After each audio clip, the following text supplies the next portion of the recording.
and welcome back to the channel. Hope you're all doing well.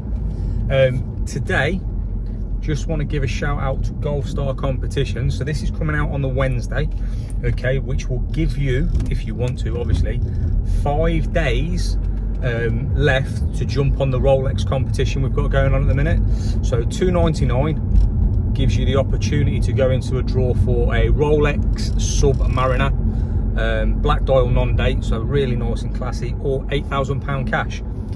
Drop on the link below and head over to the competition page. Obviously there's loads of other golf related stuff as well, but everyone likes a Rolex competition.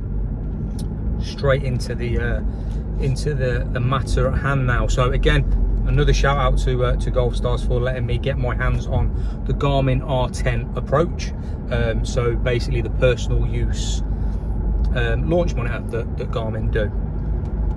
And when I got this, I had massively high hopes for this, because for me, having a launch monitor, it means I can bring an extra dimension to the reviews that I do, rather than just seeing me hitting clubs and talking about clubs.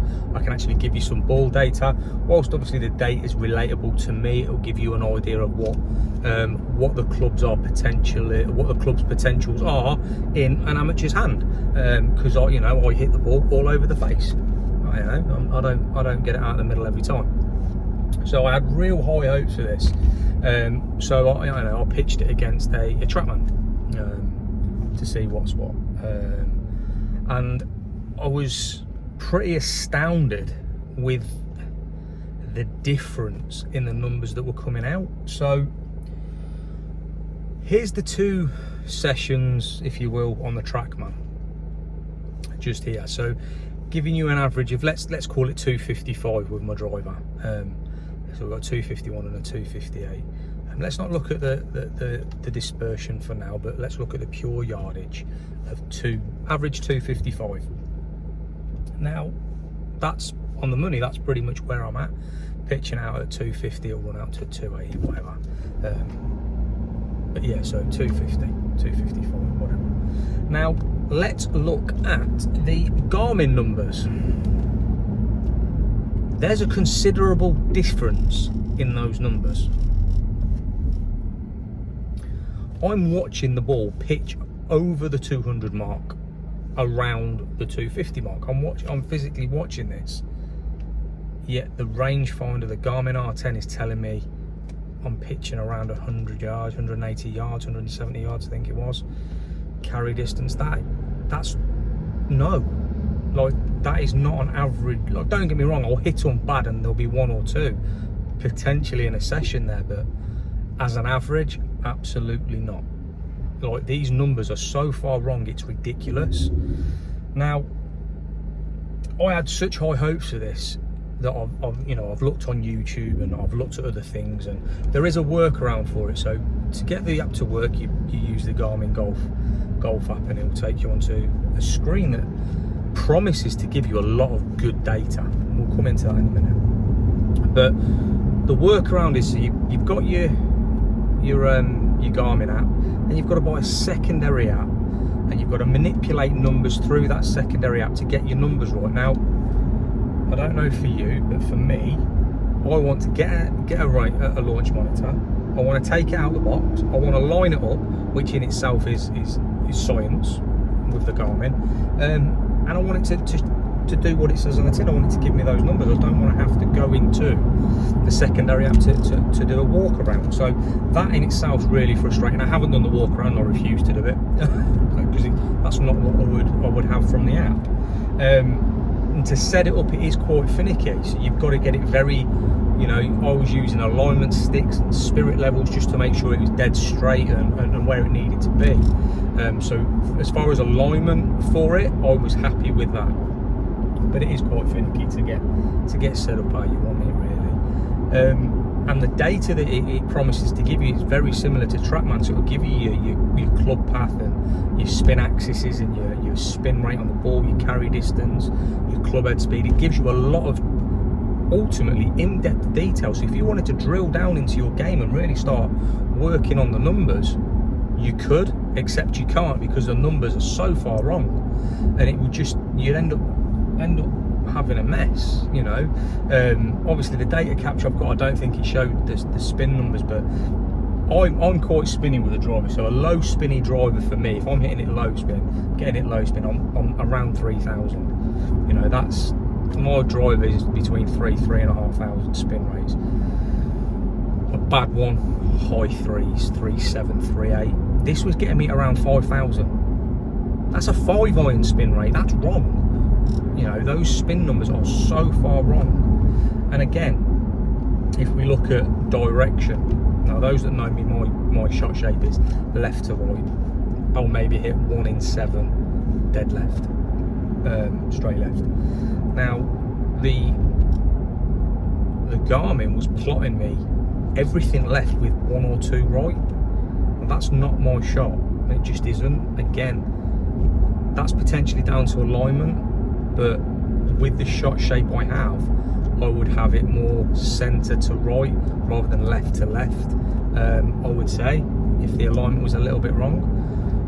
Whereas on the Trackman, absolutely spot on. Whilst I know the little dots look left, the target I was aiming to was out that way. So yeah, it's really, I'm really disappointed because I wanted it to be so much better. And at the price point it's at, so it's around £500, a little bit less, a little bit more, depending on which retailer you get it from. I wanted it to be something so much, I wanted it to be what it said it was going to be, you know, and it just isn't. It's not ideal, really, and I'm a little bit disappointed. Oh, don't get me wrong, I'm not taking anything away from Garmin as a brand, because their watches, their GPS watches, their rangefinders, you know, they're absolutely brilliant, and they're arguably the best in the game. I just think, whether it be the software or the hardware in the R10, I think they've missed the mark with it. You know, I think, unfortunately, I don't know what the previous model was. They did an R80 or a G80 GPS and launch monitor in one, and I think that got pretty good reviews. But this actual standalone launch monitor, yeah, for me it's not great. And you can do some cool stuff with it. Obviously you can play golf around courses, you can actually play your own course, which is really cool, but again, you're not hitting the right clubs where you'd be hitting the right clubs because the yardages are not right. So again, it becomes a frustration. It's cool, it's gimmick, but it's wrong. So if you wanted to buy 500 quid, so you've got a simulator, you weren't too bothered about the yardages. Yeah, it's a great bit of kit and it's fun.